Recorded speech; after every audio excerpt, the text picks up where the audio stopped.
Hello student, তোমরা যারা ক্যালকাটা ইউনিভার্সিটির আন্ডারে থার্ড সেমিস্টারের ছাত্রছাত্রী আছো এবং তোমাদের রাষ্ট্রবিজ্ঞান সাবজেক্টে অনার্স আছে, তোমাদের জন্য আজকের ক্লাসটা খুবই গুরুত্বপূর্ণ। আর তোমরা যারা ইংলিশ ভার্সনের স্টুডেন্ট আছো, তোমরাও আজকের ক্লাসটা দেখো। আজকে প্রশ্নের উত্তরটা তোমরা ইংলিশেও পেয়ে যাবে। আজকে যে প্রশ্নের উত্তরটা নিয়ে আলোচনা করব, এটা তোমাদের ডিএসসিসি 4 পেপার থেকে থাকছে। এই প্রশ্নটা তোমাদের 10 নম্বর বা 20 নম্বরে পরীক্ষায় আসতে পারে। প্রশ্নটা খুবই গুরুত্বপূর্ণ। প্রশ্নটা দেখো কি আছে, ভারতের রাজনৈতিক দলব্যবস্থার পরিবর্তনশীল প্রকৃতি ও প্রবণতা বিশ্লেষণ করো। অ্যান্সারটা তোমরা বুঝে নাও। প্রথমেই একটা ইন্ট্রোডাকশন অর্থাৎ ভূমিকা লিখতে হবে। সেখানে কি লিখবে দেখো, ভারতের রাজনৈতিক দলব্যবস্থা বিশ্বের অন্যতম জটিল ও গতিশীল ব্যবস্থা। এটি একটি বহুদলীয় গণতান্ত্রিক কাঠামো, যেখানে জাতীয়, আঞ্চলিক এবং স্থানীয় স্তরে অসংখ্য রাজনৈতিক দল সক্রিয়। স্বাধীনতার পর থেকে ভারতের রাজনৈতিক দলব্যবস্থা সময়ের সাথে সাথে উল্লেখযোগ্য পরিবর্তন ও বিবর্তনের মধ্যে দিয়ে গেছে। এই পরিবর্তনশীলতার পেছনে রয়েছে ভারতের বৈচিত্র্যময় সামাজিক, সাংস্কৃতিক, ধর্মীয় এবং অর্থনৈতিক প্রেক্ষাপট।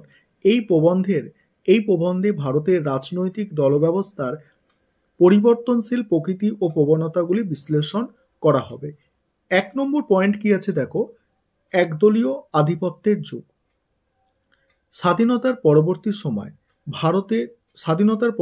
সময় ভারতীয় জাতীয় কংগ্রেস অর্থাৎ ইন্ডিয়ান ন্যাশনাল কংগ্রেস এককভাবে দেশের রাজনৈতিক পরিমণ্ডলকে প্রভাবিত করত।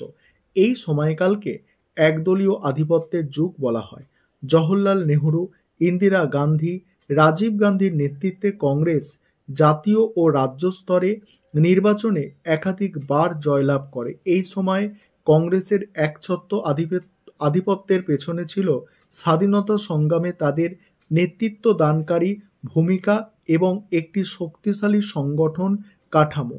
তবে 1967 সালের নির্বাচনের পর থেকে আঞ্চলিক দলগুলির উত্থান হয় এবং 1977 সালে জরুরি অবস্থার পর কংগ্রেসের একচ্ছত্র আধিপত্য ভেঙে পড়ে।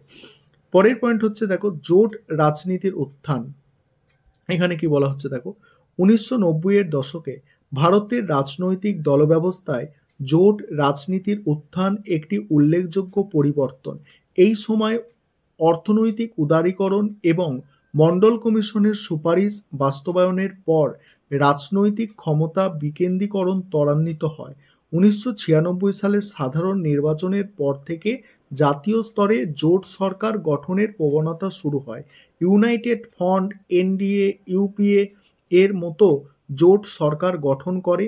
আর এই জোট রাজনীতি আঞ্চলিক দলগুলোর গুরুত্ব বৃদ্ধি করে এবং জাতীয় রাজনীতিতে তাদের ভূমিকা অত্যন্ত গুরুত্বপূর্ণ হয়ে ওঠে। পরের পয়েন্ট হচ্ছে আঞ্চলিক দলের উত্থান। এই পয়েন্টটা দেখো, ভারতের রাজনৈতিক দলব্যবস্থায় আঞ্চলিক দলগুলির উত্থান একটি উল্লেখযোগ্য প্রবণতা। দল যেমন দেখো, AIADMK তামিলনাড়ুতে, TMC পশ্চিমবঙ্গতে আছে, BJD এটা উড়িষ্যায় আছে, TRS তেলেঙ্গানা। তাদের নিজ নিজ রাজ্যে শক্তিশালী অবস্থান গড়ে তুলেছে। আর এই দলগুলি স্থানীয় ভাষা, সংস্কৃতি এবং আঞ্চলিক স্বার্থকে কেন্দ্র করে তাদের রাজনৈতিক এজেন্ডা তৈরি করে। আঞ্চলিক দলগুলির উত্থানের পেছনে রয়েছে স্থানীয় জনগণের আকাঙ্ক্ষা এবং জাতীয় দলগুলির প্রতি অসন্তোষ। ভারতীয় রাজনীতিতে জোট সরকার গঠনের সময় এই আঞ্চলিক দলগুলোর ভূমিকা অত্যন্ত গুরুত্বপূর্ণ হয়ে ওঠে। তারপর দেখো, একক শক্তিশালী দলের পুনরুত্থান। 2014 সালে সাধারণ নির্বাচনের সময় জনতা পার্টি এর অভূতপূর্ব সাফল্য এবং 2019 সালে পুনরায় ক্ষমতায় আসীন হওয়ায় জাতীয় রাজনীতিতে নতুন মেরুকরণ সৃষ্টি করেছে। নরেন্দ্র মোদীর নেতৃত্বে বিজেপি একটি শক্তিশালী জাতীয় দল হিসাবে আবির্ভূত হয়েছে। এই দলটি হিন্দুত্ববাদী আদর্শ, উন্নয়নমূলক এজেন্ডা এবং শক্তিশালী নেতৃত্বের ওপর ভিত্তি করে তাদের রাজনৈতিক কৌশল তৈরি করেছে। বিজেপির উত্থান জাতীয় রাজনীতিতে একক শক্তিশালী দলের পুনরুত্থানের ইঙ্গিত দেয়। তবে এই দলটি আঞ্চলিক দলগুলোর সাথে জোট সরকার গঠন করে চলেছে, যা ভারতের রাজনৈতিক দলব্যবস্থার জটিলতা ও গতিশীলতাকে নির্দেশ করে। তারপরে দেখো অন্যান্য উল্লেখযোগ্য প্রবণতা, এখানে কি বলা হচ্ছে, প্রথম পয়েন্ট সামাজিক সামাজিক ও ধর্মীয় মেরুকরণ। ভারতের রাজনৈতিক দলব্যবস্থায় সামাজিক ও ধর্মীয় মেরুকরণ একটি গুরুত্বপূর্ণ প্রবণতা। দলগুলো প্রায়শই জাতি, ধর্ম এবং সাম্প্রদায়িক রাজনীতি করে থাকে।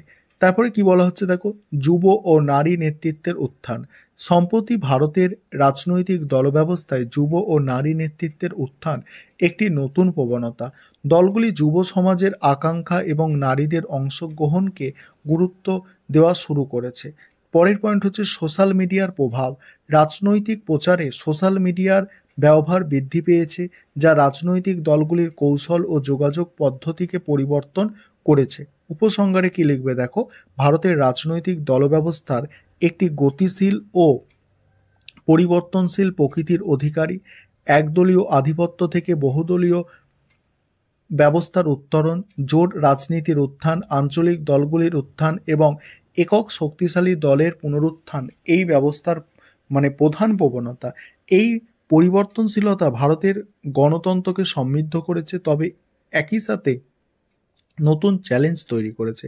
ভবিষ্যতে ভারতের রাজনৈতিক দলব্যবস্থা আরও অন্তর্ভুক্তিমূলক এবং প্রতিনিধিত্বমূলক হওয়া প্রয়োজন রয়েছে, যাতে দেশের বৈচিত্র্যময় সমাজে সকলের প্রতিফলন ঘটে। আর এবার তোমরা যারা ইংলিশ ভার্সনের স্টুডেন্ট আছো, তোমরা প্রশ্নের উত্তরটা দেখে নাও। আর তোমরা যদি কেউ অনলাইন কোচিং ক্লাসে অ্যাডমিশন নিতে চাও বা স্টাডি মেটেরিয়াল পারচেস করতে চাও, নিচে যে নম্বর দেখতে পাচ্ছ এই নম্বরে যোগাযোগ করতে পারো।